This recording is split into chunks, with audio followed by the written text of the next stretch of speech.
Hello there. I hope everybody's doing good today. Today we are going to be dehydrating some onion. So I am one of those people that likes to buy in bulk, and it's just me and my husband now. So sometimes I buy things in bulk that are not going to last very long, and my husband and I cannot eat it all, and so I hate wasting it. And so what I like to do is I like to buy in bulk, use a little bit of it, use what I think I'm going to use over the course of a week or so, and then I like to preserve the rest of it. And one way of preserving onion is to dehydrate it. That's my favorite way of preserving it, and so today that's what we're going to do. So what I typically do is I buy onion in bulk, use a few for whatever I'm going to use them for, and then I will just start to chop up the onion, put it on the dehydrator, dehydrate it, and then I will put it in glass jars, the same kind of jars that you use when you're canning. I have found that those keep it fresh the longest, in my opinion. So anyway, let's get to dehydrating some onion.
Depending on how big your pieces are will dictate how long you will dehydrate. So mine are not very big at all, and I dehydrated for about 12 hours.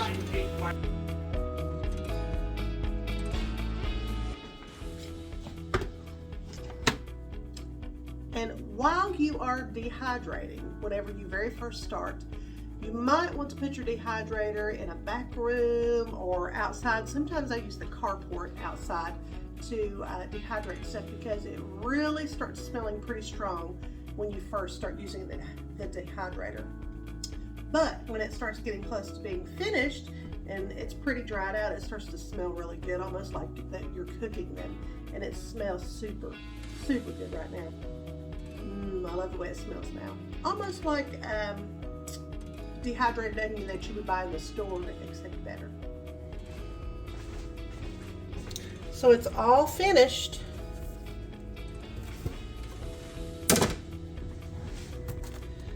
So dehydrating on a paper towel is not my favorite way to dehydrate. I usually have parchment paper on here that I poke holes in, but that's okay. I'm going to order some screens for it at some point, but it worked, it done the job, so I won't complain. So now all we need to do is get it off of here, put it in some jars, and we'll be finished. And you can tell that your onion is finished whenever it is hard and crispy. I don't know if you can hear how crispy that is or not, but if it is soft at all, then it is not ready.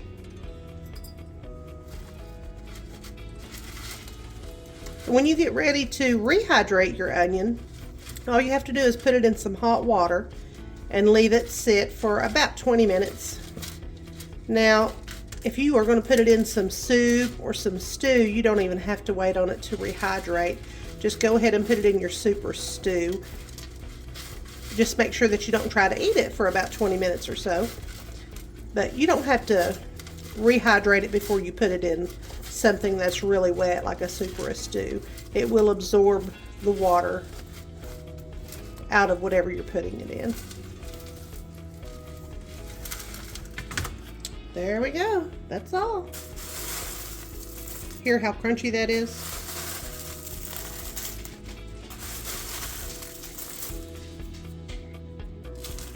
You'll want to make sure to store that in something that is airtight, because it will reabsorb moisture from the air if you don't.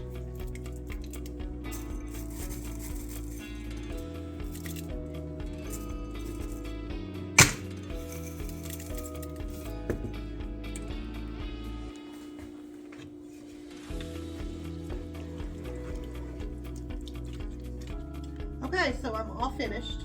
So I got almost a full pint jar and then a full half pint jar. So that actually equates to be quite a bit of onion once you start to rehydrate it. This was probably about 6 onions, I think, if I remember correctly, whenever I dehydrated it. I didn't think to count it, but anyway, that's pretty close. So after you get your onions in the jar, you can put an oxygen absorber in it. You can, if you have a vacuum sealer, you can use the attachment for jars and suck out all of the air. That's what I usually do to mine if I'm going to leave it on the shelf for any length of time. So what I'll probably do is I'll probably vacuum seal the larger one, and then I will keep one on the shelf to be able to just grab quickly and use.